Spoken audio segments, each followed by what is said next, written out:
kita ni. Kalau dah menyesal, kami boleh terima. Mohon maaf sangat-sangat kepada APMM. Ulu Langat. Sila. Saya kira Kota Baru maksudnya dia menyesal lah tentang kenyataannya dia keluarkan dulu. Sebab yang pertamanya kenyataannya dia fitnah pegawai dan juga kaki tangan kerajaan yang ada. APMM tu dia sebut. Masuk pakai kasut lah, pakai selipar lah, nak memberontak lah maksudnya. Dan kenyataannya sangat bahaya lagi. Dia kata kalau dia bawa pistol 36-6. bagi saya cakap dulu. Kalau dia bawa pistol, dia akan tembak. Kemudian kenyataan daripada pedang. Ini yang sangat jahat, sangat biadab.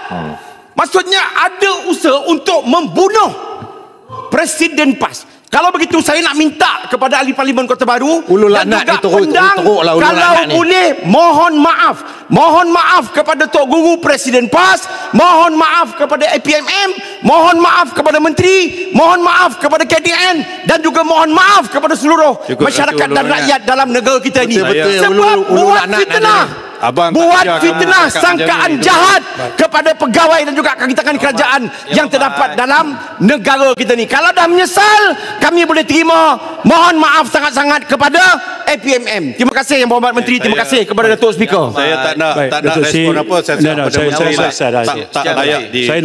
Saya nak move on.